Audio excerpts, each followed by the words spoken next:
Hello friends, स्वागत है आप सभी का हमारे इस यूट्यूब चैनल में। मैं हूँ प्रियंका और आज हम डिस्कस करने जा रहे हैं राजस्थान की जो हिस्ट्री है उसके पीवाईक्यू। हमने राजस्थान हिस्ट्री के पीवाईक्यू का रिगार्डिंग एक लेक्चर है वो कंप्लीट कर लिया है, जिसमें हमने कालीबंगा सभ्यता है उसको रीड किया था। आज हम उससे आगे का पार्ट है वो कवर करेंगे।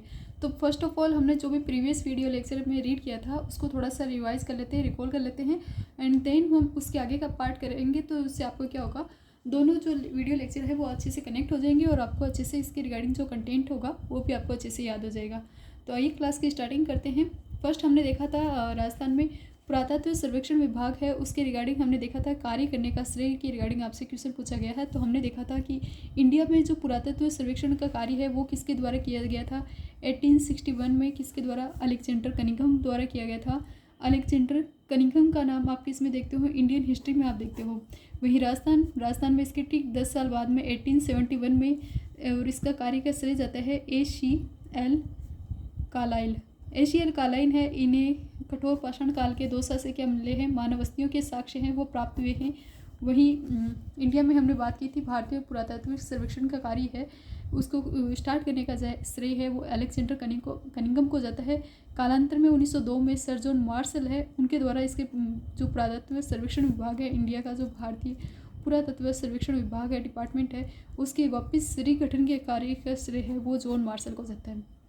इसके अलावा हमने 2 व्यक्तियों के नाम देखे थे। एक तो हमने नाम देखा था ओल्थम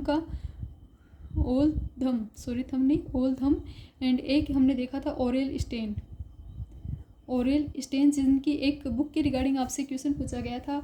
ए survey work of ancient sites along the lost Saraswati river.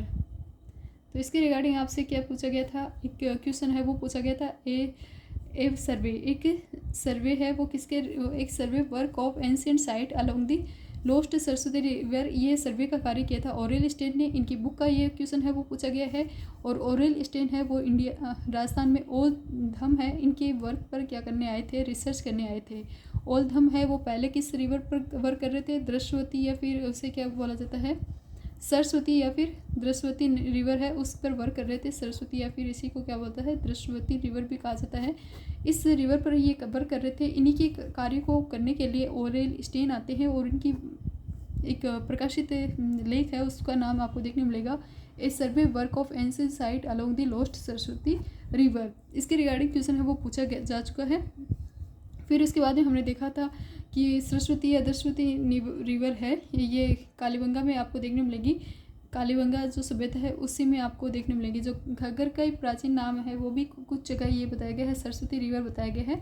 तो कालीबंगा सभ्यता में इस प्रकार के आपको क्या देखने मिलते हैं, ये पीवाईक्यू है वो देखने मिलते हैं और उसके रिगार्डिंग जो कंटेंट है वो आपको देखने मिलता है। वहीं हमने कालीबंगा सभ्यता को देखा था। ये कालीबंगा सभ्यता वर्तमान में किस रिवर के किनारे, खग्गर में। प्राचीन में इसे क्या कहा जाता था, सरस्वती या फिर दृश्यवती नदी के रूप में जाना जाता था। हालांकि इसके कुछ इतिहासकार इसे अलग रिवर भी बताते हैं, वही कुछ इतिहासकार है वो घग्गर को ही इसको मेंशन है वो करते हैं। तो वर्तमान में जो सरस्वती रिवर है वो लुप्त हो चुकी है और आपको घग्गर रिवर देखने मिलेगी जो जिसमें पानी की अधिकता होने पर वो पाकिस्तान के फोर्ट अब्बास तक जाती है। और राजस्थान में कहाँ पर फ्लो करती है, हनुमानगढ़ में। राजस्थान में हनुमानगढ़ के किनारे हनुमानगढ़ में खग्गर रिवर है, इसके किनारे आपको कौन सी सभ्यता देखने मिलेगी, कालीबंगा सभ्यता है ये देखने मिलेगी।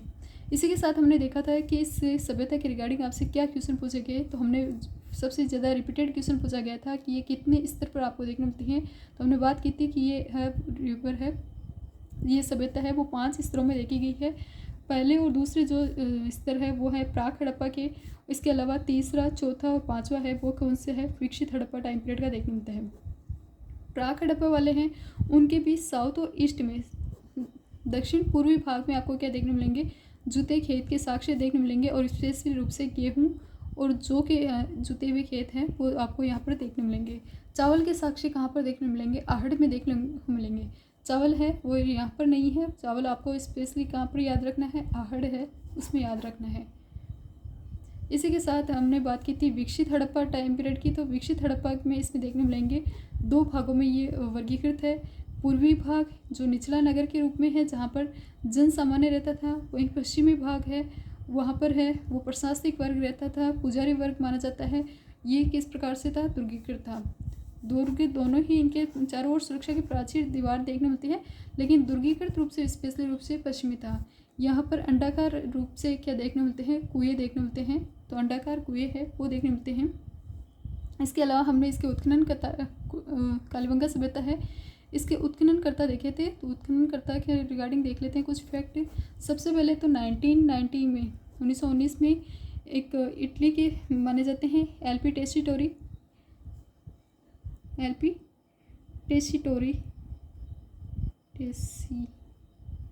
इस प्रकार से इनका वर्ड एलपी टेस्टिटोरी है। इन्होंने सबसे पहले इस कालीबंगा सभ्यता है इस पर इन्होंने सर्वेक्षण का कार्य किया था। सबसे पहले प्रकाश में लाने का कार्य है वो 1990 में एलपी टेस्टिटोरी द्वारा किया गया था। फिर उसके उत्खनन का कार्य 1952 में किया गया था अमलानंद घोष ने 1952 में किया था। इसके बाद में 1961 से 69 तक इस पर वर्क किया है बीबी लाल बीके थापर। इसके अलावा MD खर्रे हैं, JP जोशी है, श्रीवास्तव है, KM Shrivastava and SP Jain. इन सब के रिगार्डिंग है वो क्वेश्चन है वो पूछे जा चुके हैं आपसे। अमलानंद घोष के रिगार्डिंग क्वेश्चन पूछा जा चुका है। वहीं 3 नाम इनमें से देकर चौथा अलग नाम है वो देकर भी क्वेश्चन है वो पूछा जा चुका है। इसके अलावा हमने दशरथ शर्मा का नाम देखा था। दशरथ शर्मा ने इस कालीबंगा सभ्यता है इसे क्या कहा है? तीसरी राजधानी है। हड़प्पा सभ्यता की तीसरी राजधानी के रूप में मेंशन है वो किया है किसने? दशरथ शर्मा द्वारा। ये दशरथ शर्मा वही है जिन्होंने चौहान वंश है उससे बिजोलिया शिलालेख जो 1170 का है सांभर झील के पार्श्वनाथ मंदिर के किनारे से मिला है, उससे बिजोलिया शिलालेख के अकॉर्डिंग ही जो चौहान है उनको दशरथ शर्मा ने क्या बताया था? ब्राह्मण वंश के बताया था। तो ब्राह्मण बताने वाले जो है बिजोलिया शिलालेख के अकॉर्डिंग वो दशरथ शर्मा है। और इन्हीं दशरथ शर्मा है इनके द्वारा जो कालीबंगा सभ्यता है इसे तीसरी राजधानी के रूप में हड़प्पा सभ्यता है, हड़प्पा और मोहनजोदड़ो के बाद में सिंधु सभ्यता की तीसरी राजधानी के रूप में मेंशन है वो किया जाता है। वही इसके रिगार्डिंग अदर फैक्ट में आपको देखने मिलेंगे। कालीबंगा सभ्यता है इसके रिगार्डिंग अदर फैक्ट में हमने देखा था कि उत्खननकर्ता के रिगार्डिंग आपसे क्वेश्चन पूछे गए हैं, स्तर के रिगार्डिंग आपसे क्वेश्चन पूछे गए हैं, एंड यहाँ पर कौन कौन से अवशेष है वो प्राप्त हुए तो उसके रिगार्डिंग आपसे अवशेष क्वेश्चन है वो पूछे गए। तो उसमें आपको याद रखना है यहाँ से आपको युग्मित समाधान मिलता है। इसके अलावा युग्मित समाधान के अलावा यहाँ से आपको 6 छेद की एक खोपड़ी मिली है जिससे हमें अंदाज़ा लगाते हैं कि ये शल्य चिकित्सा के प्रमाण यहाँ पर देखने मिलते हैं। और इसके अलावा यहाँ पर एक आपको मृत पात्र किस टाइप के देखने मिलते हैं? मृत भांड है या मृत भांड किस प्रकार के देखने मिलते हैं? वो है लाल रंग के मृत भांड है जिन पर काले ब्लैक और वाइट रंग की क्या की गई है? नक्काशी है। ब्लैक और काला और सफ़ेद रंग का क्या किया गया है? अलंकरण का कार्य है वो किया गया है। कालीबंगा सभ्यता की जब भी हम बात करते हैं तो हम इसे दीनहीन बस्ती के रूप में डिनोट करते हैं। दीनहीन बस्ती के रूप में डिनोट क्यों करते हैं? क्योंकि इसकी जो घर से निकलने वाली नालियाँ हैं वो पक्की ईंट के साथ ही लकड़ी की बनी हुई होती थी। मकान से जो मेन रोड तक जाती थी वो किस प्रकार से लकड़ी की बनी हुई थी। घर की छत है वो लकड़ी की बनी हुई होती थी और जो कच्ची ईंट का यहाँ पर घर में कच्ची ईंट का प्रयोग किया जाता है और इसी के साथ जो ईंटें थी वो अलंकृत देखने को मिलती है, अलंकृत है और कच्ची ईंटें हैं वो देखने मिलती हैं। इस तो ये कुछ मेन फैक्ट है जो बार बार इसमें रिपीटेड क्वेश्चन में पूछे जाते हैं।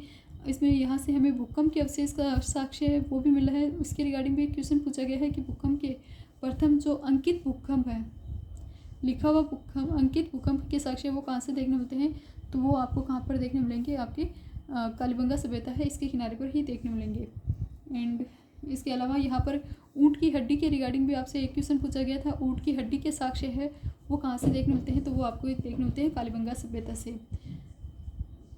सड़कें संपूर्ण पर काटेगी, जो भी रोड्स वगैरह है संपूर्ण पर काटती है। घर के दरवाजे मुख्य सड़क पर नहीं खुलते। ये पूरी वही जो सड़क सिंधु सभ्यता है या हड़प्पा सभ्यता है उसकी विशेषताएं वो इसमें डिनोट करने की है। सड़कें हैं वो संपूर्ण पर काटेगी, मुख्य घरों पर इनके घरों के दरवाजे नहीं खुलते हैं और जो चबूतरे बने हुए होते थे वो मिट्टी के बने हुए होते थे। मकान से नाली है वो लकड़ी की बनती थी। पक्की ईंटों का भी कहीं कहीं प्रयोग किया जाता था, लेकिन मैक्सिमम जो ईंटें यूज़ की गई है वो कच्ची ईंट है वो यूज़ की गई है। और इस सभ्यता के अकॉर्डिंग ही एक सभ्यता है वो आपको कहाँ पर देखने मिलेगी, पाकिस्तान में। और पाकिस्तान के कोट तीजी में इस प्रकार की समान सिविल सभ्यता है वो देखने मिलती है। पाकिस्तान के कोट तीजी है वहाँ पर आपको इस प्रकार की सभ्यता है वो देखने मिलती है। तो ये कुछ हाफ पेज का इसके रिगार्डिंग क्वेश्चन है वो पूछा गया है आपसे, बार बार रिपीटेड एग्जाम है उसमें। तो ये हमने डिस्कस किया था प्रीवियस वीडियो लेक्चर के अंदर। आज हम उसके आगे का पार्ट है वो डिस्कस करेंगे। और आज की क्लास में हम जानेंगे आहट सभ्यता की रिगार्डिंग जानकारी। तो यहाँ तक हमने सब देख लिया था। हरियाणा में राखीगढ़ी और गुजरात में धोलावीरा के बाद में कालीबंगा सभ्यता है वो देश का तीसरा बड़ा पुरातात्विक स्थल के रूप में जाना जाता है।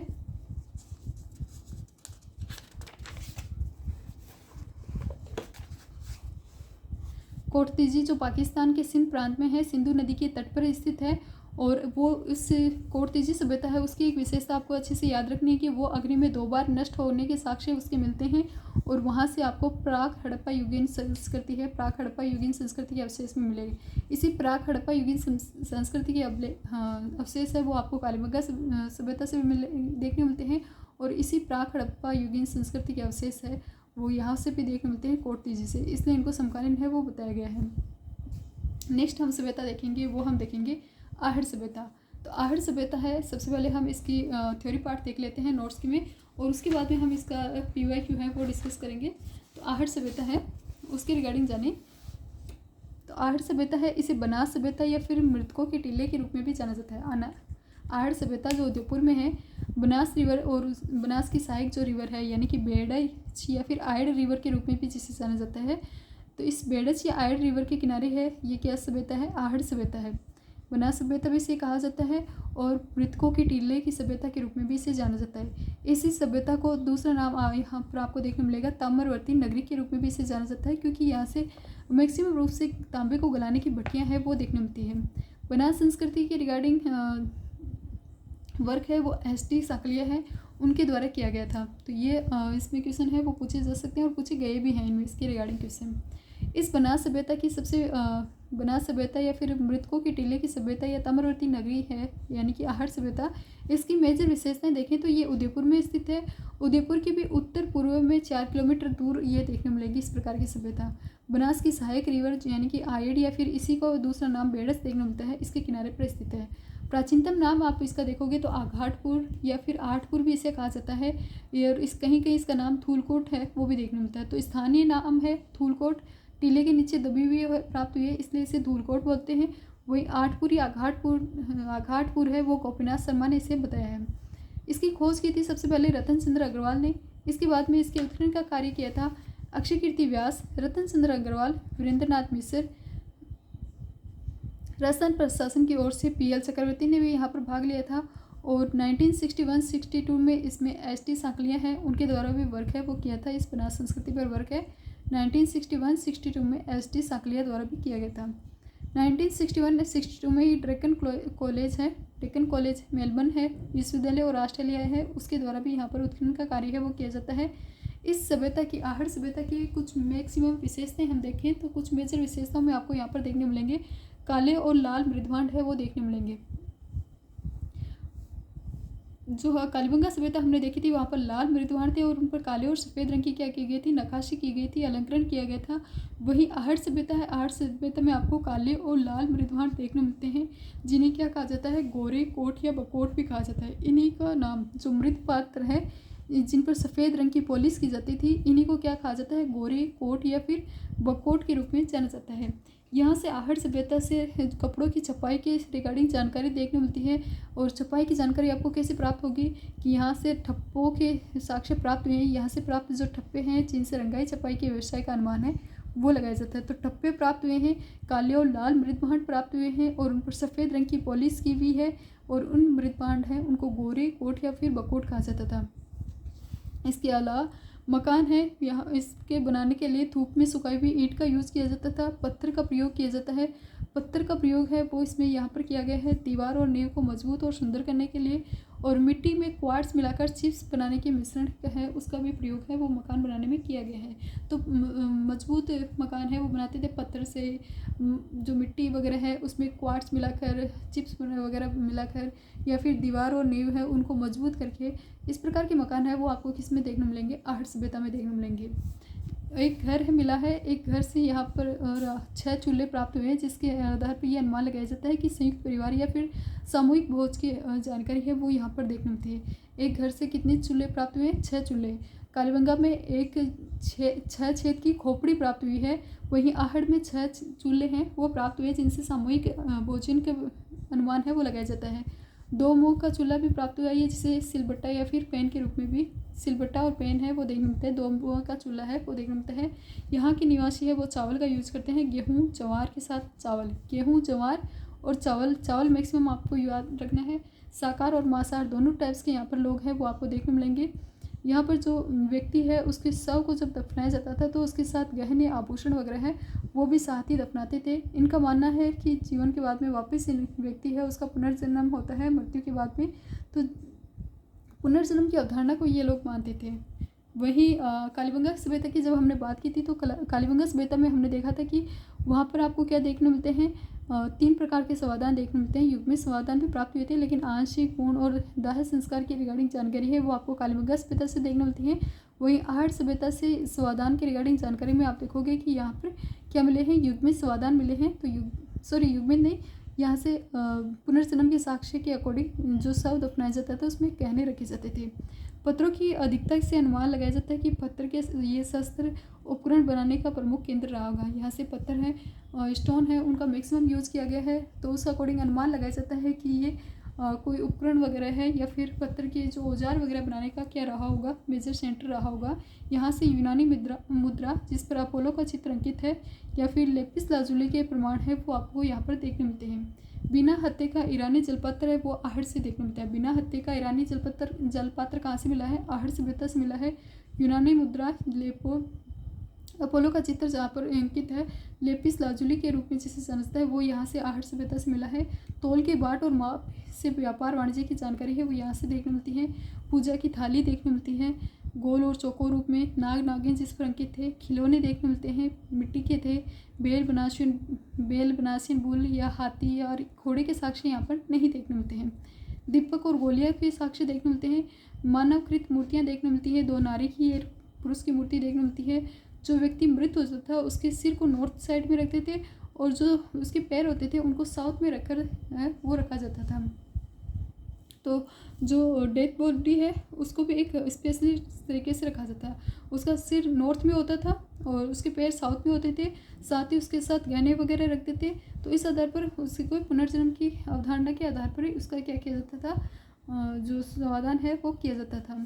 चांदी से ये लोग परिचित नहीं थे, घोड़े से परिचित नहीं थे, चांदी से भी ये लोग परिचित नहीं थे। आहड़ के लोग हैं वो साउथ वेस्ट में राजस्थान में प्रथम कृषक है वो माने जाते हैं। तो राजस्थान के दक्षिण पश्चिम भाग है, साउथ वेस्ट पार्ट है, वहाँ पर प्रथम कृषक किसे माने जाते हैं, आहड़ लोगों को ही माना जाता है। कच्ची ईंट की भी प्रयोग की गई है, मैक्सिमम पक्के ईंट या फिर स्टोन यूज़ किया गया है, कच्ची ईंट पर कुछ जगह यूज है वो की गई है। गैर सिंधु सभ्यता स्थल है, ग्रामीण संस्कृति है, यहाँ पर देखने मिलेंगे। 8 स्तर पर इसका उत्खनन, कुछ विद्वान बताते हैं कि इसका उत्खनन कितने स्तरों पर हुआ था, 8 स्तर पर हुआ था। तीसरे पर चित्रित बर्तन देखने मिले, चौथे पर तांबे और कुल्हाड़ी देखने मिलेगी। वही कालीबंगा की रिगार्डिंग तो क्वेश्चन पूछा जा चुका है, कितने स्तर पर देखने मिला है, 5 स्तर, और आहड़ में बताया जाता है 8 स्तर। तो ये कुछ मैक्सिमम जानकारी है वो आपको किस में देखने मिलेगी, आहड़ सभ्यता है उसमें देखने मिलेंगी। कुछ इसके अदर स्थल भी देख लेते हैं आहड़ सभ्यता के। आहड़ सभ्यता है, इसके उत्खनन स्थल में आपको देखने मिलेगा आहड़, बालाथल, भगवानपुरा, महाराज की खेड़ी, ये उदयपुर की ही क्या है लोकेशन है। आहड़ भी उदयपुर में है, आयड़ ये बेड़स रिवर के किनारे, बालाथल भी उदयपुर में है, भगवानपुरा और महाराज की खेड़ी ये उदयपुर में ही लोकेटेड है। वहीं गिलुंड और पंचमाता ये राजमंद में स्थित है। ओजियाना, छतरी खेड़ा और बागोर ये भीलवाड़ा में है। ये आहड़ संस्कृति के क्या है उत्खनन स्थल है वो माने जाते हैं, ओजियाना, छतरी खेड़ा और बागोर। गिलुंड, पंचमाता, राजमंद और आहड़, बालाथल, भगवानपुरा और महाराज की खेड़ी ये उदयपुर में लोकेटेड है। गिलुंड के रिगार्डिंग देखें तो गिलुंड राजसमंद में स्थित है और इसका उत्खनन का कार्य किया था ब्रिजवासी लाल, वीएस सिंधे और ग्रेगरी पोशल द्वारा इसका उत्खनन का कार्य किया गया था गिलुंड का। और 2 टीलों से यहाँ पर मोड़िया मगरी है, उसके उत्खनन का कार्य है वो किया गया है कि ईंट यहाँ पर देखने मिली है। सादे काले पोलिस्तर लाल काले चित्रित मृदभांड देखने मिलते हैं, मिट्टी के खिलौने देखने मिलते हैं, हाथी, ऊंट और पत्थर की गोलियों के साक्ष्य यहाँ पर आपको देखने मिलेंगे। हाथी दांत की चूड़ियों के साक्ष्य है वो गिलुंड में देखने मिलेंगे। तो जो मैक्सिमम इसके रिगार्डिंग जो क्वेश्चन पूछा जाता है वो उत्खनन के रिगार्डिंग पूछा जाता है। तो उत्खनन में आपको याद रखना है वीएस सिंधे है, ग्रेगरी पोशल है और ब्रिजवासी लाल है। बी लाल है, वीएस सिंधे और ग्रेगरी पोशल है, उन्होंने किया था गिलुंड का उत्खनन किया था। कहाँ पर लोकेटेड है? राजसमंद में है। और यहाँ से हाथी दांत की चूड़ियाँ हैं वो देखने मिलती हैं। बालाथल है उदयपुर में। वीएन मिश्र ने इसके उत्खनन का कार्य किया था और इस सभ्यता से हड़प्पा सभ्यता से संपर्क के अनुमान लगाए जाते हैं। तांबे के औजार यहाँ से देखने मिलेंगे। लोहे गलाने की 5 भट्टियाँ हैं, नलकूप है, हाथ से बुना हुआ कपड़ा है, 11 मकानों का भवन है वो यहाँ से देखने मिलता है। वहीं ओजियाना की जब भी बात करते हैं तो ओजियाना है ये भीलवाड़ा में लोकेटेड है। बीआर मीणा ने इसके उत्खनन का कार्य किया था। आलोक त्रिपाठी भी इसके उत्खनन करता शामिल है। तो आलोक त्रिपाठी, बीआर मीणा है वो केस में है, ओजियाना भीलवाड़ा में है। और बेल और गाय की मृण मूर्ति है वो यहाँ से आपको देखने मिलेगी। तो बेल और गाय की मृण मूर्तियाँ कहाँ से मिली थी? ओजियाना से। कहाँ पर लोकेटेड है? भीलवाड़ा। उत्खनन करता है बीआर मीणा और आलोक त्रिपाठी। आलोक राज नहीं है, आलोक त्रिपाठी है। कहीं आप देख लो कि हाँ भाई कर्मचारी चयन बोर्ड की तरफ से जो आलोक राज सर है वो बार बार ट्विटर पर ट्वीट वगैरह करते हैं, तो यहाँ पर वो नहीं है। ओजियाना में उनके नाम से संबंधित है, लेकिन आलोक त्रिपाठी हैं। और मीणा जी कौन से हैं? बीआर मीणा। आहड़ का विस्तार है वो आपको देखने मिलेगा गिलुंड, बालाथल, भगवानपुरा, बागोर, पचमाता, ओजियाना और इसके आसपास के एरिया हैं वहाँ पर देखने मिलेगा। वही राजस्थान से बाहर आप देखोगे तो एमपी की कुछ लोकेशन है और गुजरात की लोकेशन। गुजरात में तो कच्छ वाले एरिया और एमपी में है नवादा, टोली, नागदा, एरन और कायथा। नवादा, टोली, नागदा, एरन और कायथा वाली एमपी की लोकेशन है और गुजरात की कच्छ वाली लोकेशन है, वहाँ पर आहड़ का विस्तार है वो आपको देखने मिलता है। तो राजस्थान के साथ साथ आहड़ का विस्तार है वो गुजरात और एमपी तक भी देखने को मिलता है। तो ये हमने बात की है आहड़ सभ्यता के रिगार्डिंग। अब हम इसके रिगार्डिंग विभिन्न एग्जाम्स में आए हुए पीवाईक्यू देख लेते हैं किस प्रकार के क्वेश्चन है वो इस सभ्यता से पूछे गए हैं। फर्स्ट क्वेश्चन यहाँ पर पूछा गया है आहड़ का प्राचीन नाम क्या था? आहड़ जो सभ्यता है इसका प्राचीन नाम के रिगार्डिंग क्वेश्चन पूछा गया है।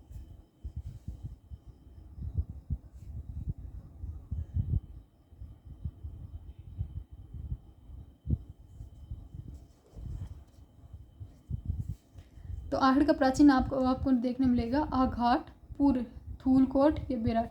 धूलकोट है, ताम्रवर्ती नगरी या फिर बेराट। बेराट तो नहीं है। अब आघात नहीं है, आघाट है। आघाटपुर, धूलकोट भी इसका नाम देखने मिलता है और ताम्रवर्ती नगरी, मैक्सिमम इसे ताम्रवर्ती नगरी के रूप में जाना जाता है।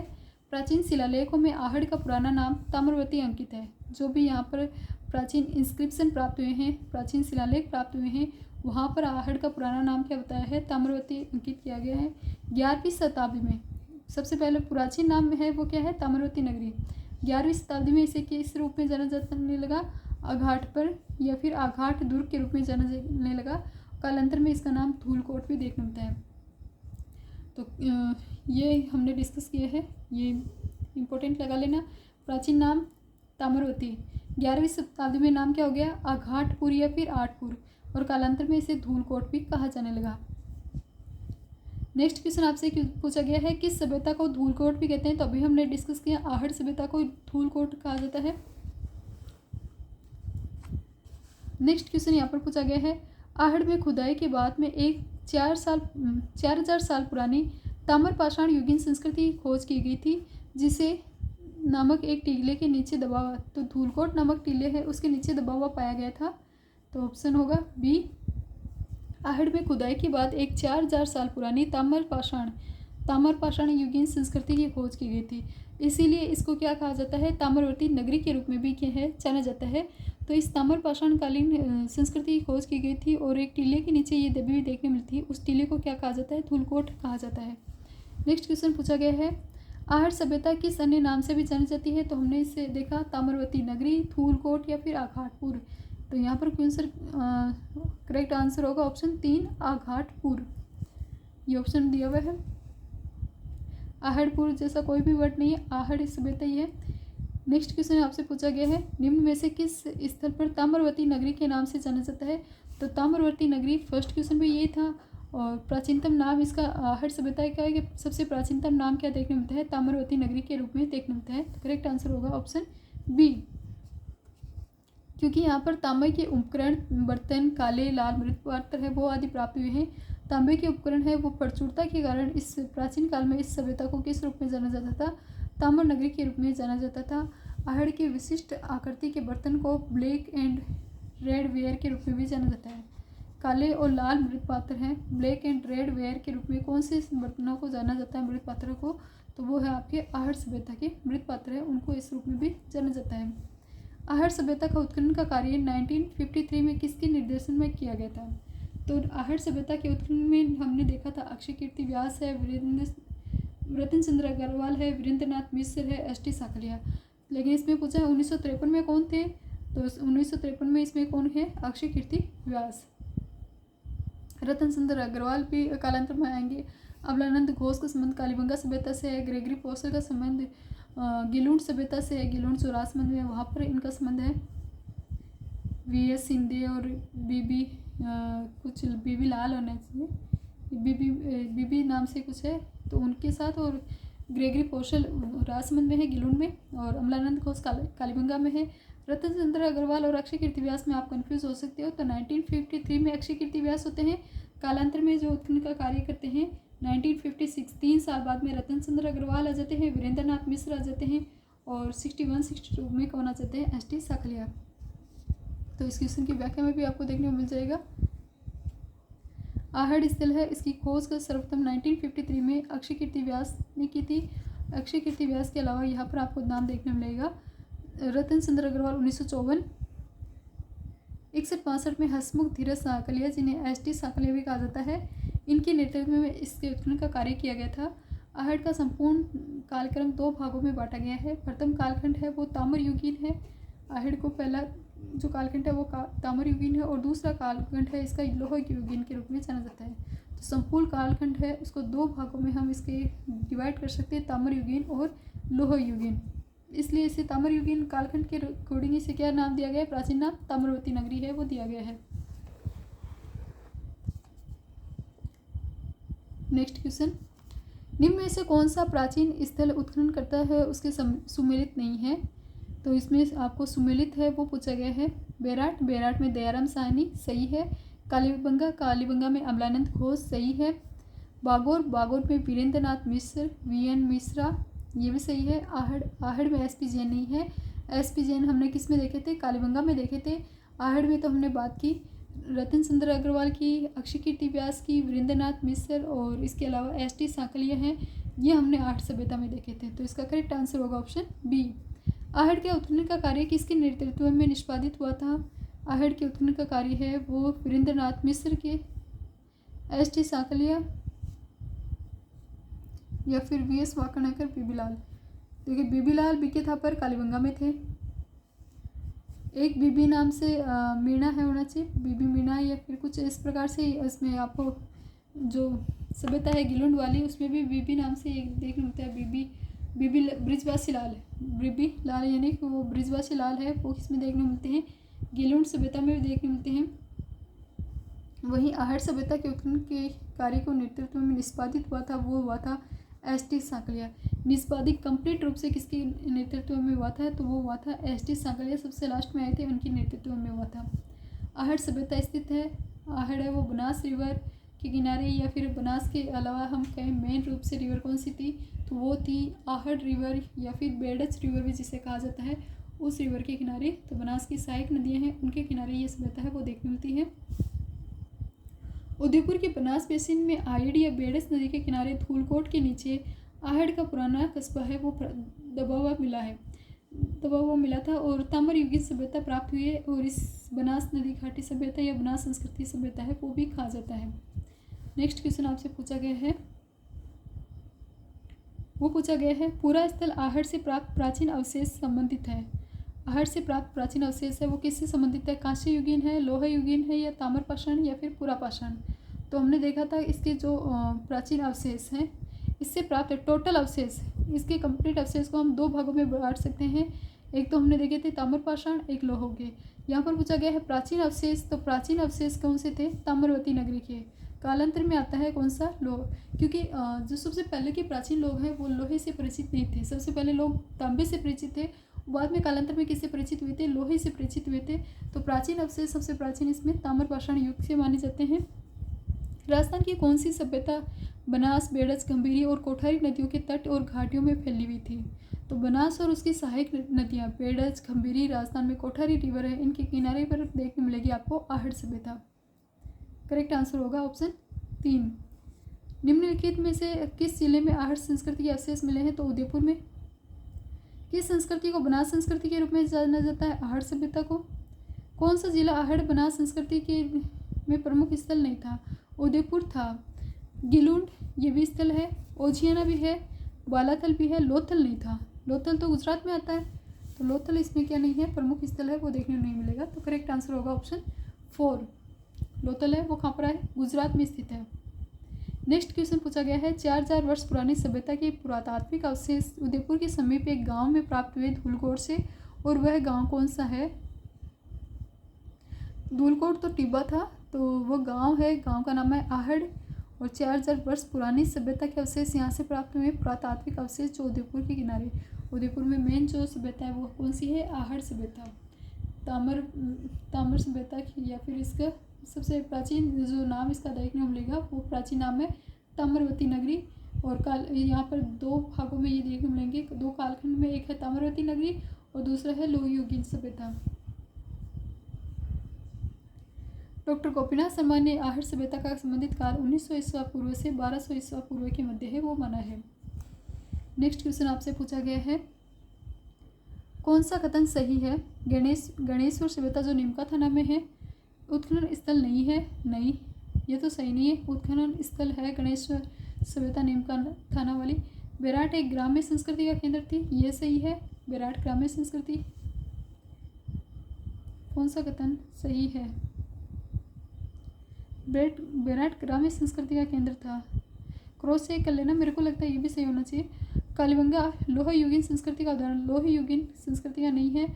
आहड़वासी हैं, इनका महत्वपूर्ण व्यवसाय अयस्क तांबे को गलाना था और तांबे की वस्तुएं, तो यहाँ से मैक्सिमम भट्टियाँ प्राप्त हुई है। तो आहड़ के जो व्यक्ति हैं इनके मुख्य व्यवसाय क्या माना जाता है? तांबे की भट्टियाँ हैं, इनको गलाना।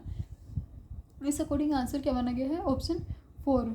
बेराट वाला भी हम चेक कर लेंगे, क्रॉस चेक।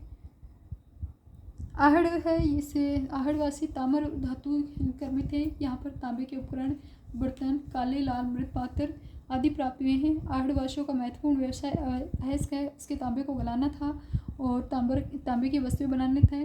आहड़ में भट्टी नुमा चूल्हा है वो भी प्राप्त हुआ है, जिससे यह माना जाता है कि यहाँ तांबा मिलाया जाता था। आहड़वासी बर्तन बनाने की कला में दक्ष थे और मकान की दीवार और पत्थर पर मिट्टी की बनी हुई होती थी, जिनकी छत बाँस और केलू से बनती थी। नेक्स्ट क्वेश्चन आपसे पूछा गया है आहड़ सभ्यता के रिगार्डिंग ही। आहड़वासी तांबा गलाना जानते थे क्योंकि भट्टियाँ प्राप्त हुई है, सही है। ये लोग चावल से परिचित नहीं थे, नहीं, चावल से ये लोग परिचित थे, तो दो कथन है वो असत्य है। जहाँ जहाँ दो है वो उसमें क्या कर लेना? असत्य। तो दो ऑप्शन तो ये से कट हो जाएंगे। धातु का काम आहड़वासियों की अर्थव्यवस्था का एक साधन था और काले लाल मृत पात्र प्राप्त हुए, जिन्हें सामान्यतः सफ़ेद रंग की ज्यामिति का अलंकरण किया जाता है। तो 4 सही है। आहड़वासी तांबा गलाना चाहते हैं, ए सही है, 4 सही है। धातु का काम आहड़वासियों की इकोनॉमी का एक मेजर साधन था, तो 3 भी सही है। ऑप्शन होगा ए।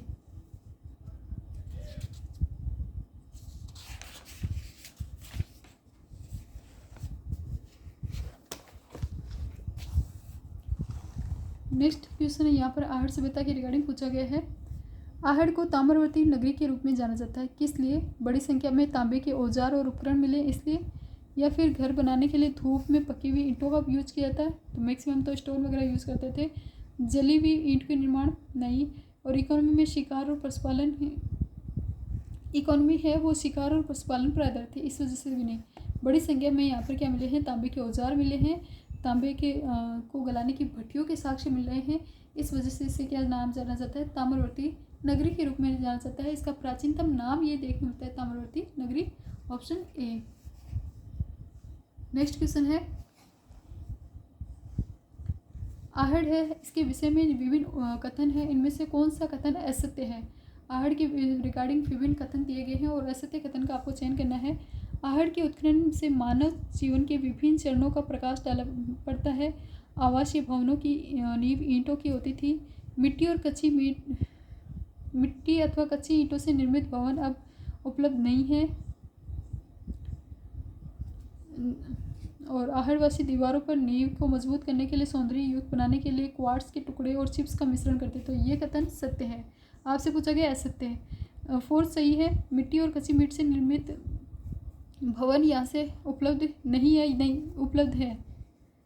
तो ये क्या है, ऑप्शन 3 है वो इसमें इनकरेक्ट होगा। मिट्टी के भी भवन यहाँ से प्राप्त हुए, कच्ची मिट्टी के भी बने हैं, तो ये इसमें अकॉर्डिंग ऑप्शन ए है। ऑप्शन 3 है वो इसमें क्या इनकरेक्ट है। आहड़ के उत्खनन से मानव जीवन के विभिन्न चरणों पर प्रकाश डाला गया, ये भी सही है। और आवासीय भवन है, इन पे नींव को मजबूत है वो बनाया जाता था। तो नींव है वो ईंटों की होती थी, मजबूत होती, कुछ जगह स्टोन का भी यूज है वो भी किया गया है। तो इस अकॉर्डिंग ये इसमें करेक्ट आंसर होगा ऑप्शन 3। इस क्वेश्चन की व्याख्या देख लेते हैं। आहड़ में आवासीय भवन है वो ईंट से निर्मित तांबे के उपकरण की प्रचुरता के बने हुए थे। प्राचीनतम इस काल में इसे ताम्रवती नगरी के रूप में जाना जाता है। अनाज रखने के बड़े भांड होते थे जिन्हें स्थानीय भाषा में गोरी या कोट कहा जाता है। आहड़ को विशिष्ट आकृति के बर्तनों को ब्लैक एंड रेड वेयर के रूप में यानी काले और लाल मृतपात्र के रूप में जाना जाता है। तो मृतभांड भी आपको याद रखने हैं। नेक्स्ट क्वेश्चन आपसे मृतभांड के रिगार्डिंग ये पूछा गया है। गोरी पकोट कहा जाता है। अनाज रखने के जो बड़े मृतभांड है जिन्हें गोरी पकोट कहा जाते हैं, कौन सी सभ्यता से प्राप्त हुई है, तो आहड़ से प्राप्त हुई है। ये क्वेश्चन भी आपसे पूछा गया है। देखो कौन सी वस्तु आहड़ सभ्यता के स्थलों से संबंधित नहीं है। तो इस प्रकार के क्वेश्चन भी पूछा जा सकता है क्योंकि विविध वस्तुएं दे दी और आपसे पूछ लिया कि कौन सी वस्तु इससे संबंधित नहीं है। चावल प्राप्त हुई है, तांबे की वस्तुएं प्राप्त हुई है। कृष्ण लोहित मृतभांड नहीं, लाल मृतभांड है। चित्रित दूसरे मृतभांड है, कृष्ण वाले नहीं है। चित्रित दूसरे मृतभांड काल लोहित, कृष्ण लोहित, कृष्ण मतलब काला, लोहित मतलब लाल, तो सॉरी इसमें भी सही है। कृष्ण लोहित यानी कृष्ण यानी काला, लोहित यानी लाल। चित्रित दूसरे मृतभांड ऐसे नहीं प्राप्त हुए हैं। तो इसमें आपको याद रखना है कि ब्लैक एंड रेड पेयर है, काले और लाल रंग के मृतपात्र हैं वो यहाँ से प्राप्त हुए हैं। राजस्थान में लोहे धातु के प्राचीनतम साक्ष्य है वो पात्र संस्कृति से प्राप्त माने जाते हैं। तो लोहे की हमने देखा था आहड़ सभ्यता है, उसके 2 कालखंड है, एक है ताम्रवर्ती नगरी, दूसरा है लोह युगीन। तो इसमें क्वेश्चन के विभिन्न ऑप्शन देख लेते हैं कौन कौन से आपको ऑप्शन दिए हुए हैं। गेरुए रंग की मृतपात्र संस्कृति, काले और लाल मृतपांड की संस्कृति, चित्रित स्लेटी रंग की मृतपांड संस्कृति या फिर उत्तरी काली चमकीली मृतपांड संस्कृति। करेक्ट आंसर होगा काले और लाल रंग के जो मृतपांड संस्कृति यानी कि आहड़ सभ्यता है, यहाँ से आपको किस प्रकार के साक्ष्य देखने मिलते हैं। यहाँ पर आपको लोहे के साक्ष्य भी देखने मिलेंगे और यहाँ से आपको क्या देखने मिलेंगे, ताम्रवती नगरी के साक्ष्य है वो देखने मिलेंगे। नेक्स्ट क्वेश्चन आपसे पूछा गया है लाल काले मृतपात्र वाली संस्कृति का प्रमुख केंद्र क्या था, तो वो था आहड़, ऑप्शन बी। आहड़ को किस संस्कृति का प्रमुख केंद्र माना जाता है, लाल काले मृतभांड वाली संस्कृति के प्रमुख केंद्र है, सेंटर के रूप में से जाना जाता है। कौन सी फसल का उत्पादन आहड़ में नहीं हो पाता था, तो जौ का होता था, ज्वार होती थी, चावल होते थे, बाजरे का पता नहीं, जो होता था। तो आहड़ की सभ्यता के लोग हैं गेहूँ, ज्वार, चावल की खाद्यान्न है उससे परिचित है। तो ये क्वेश्चन रिलेट हुआ था। आहड़ है, आहड़ के उत्खनन से प्राप्त कौन सी सामग्री बाह्य संपर्कों का संकेत करती है, वो है ईरानी लेपिस लाजुली, एक प्रकार का पत्थर या फिर एक प्रकार का बर्तन भी बता सकते हैं लेपिस लाजुली। 2 मुहे का चूल्हा, बहुत प्रकार के बर्तनों के साथ सिलबट्टा और पेन भी यहाँ से मिले हैं। वो कौन सा स्थान है जहाँ से 2 मुहे का चूल्हा देखने मिलता है, तो वो है आपके आहड़। 1 से अधिक चूल्हे यानी 6 चूल्हे हमें एक स्थान से प्राप्त हुए हैं। सामूहिक भोज की जानकारी जहाँ से मिलती है वहाँ से हमें 2 मुहे का चूल्हा, बहुत प्रकार के बर्तन के साथ सिलबट्टा और पेन भी देखने मिलता है, वो है आहड़ सभ्यता। एंड सबसे लास्ट क्वेश्चन आहड़ सभ्यता के रिगार्डिंग क्वेश्चन पूछा गया है वो है आपसे कि आहड़ संस्कृति के लोग निम्न में से किस धातु से परिचित नहीं थे, तो आहड़ के लोग हैं वो चांदी से परिचित है, वो नहीं थे, ऑप्शन बी। नेक्स्ट क्वेश्चन पूछा गया है गणेश्वर सभ्यता के रिगार्डिंग। गणेश्वर सभ्यता जो निमका थाना में थी उसके रिगार्डिंग क्वेश्चन है वो आपसे पूछे गए हैं। तो नेक्स्ट 1 या 2 वीडियो में ये क्लास है वो कंप्लीट हो जाएगी। तो आज की क्लास है इसको हम यहीं पे समाप्त करते हैं। नेक्स्ट क्लास है उसमें हम इसके आगे का पार्ट है वो कवर करेंगे। तो मिलते हैं नेक्स्ट क्लास में, तब तक के लिए बने रहिए हमारे साथ, खुश रहिए, मस्त रहिए और पढ़ते रहिए। Okay bye, thank you, take care.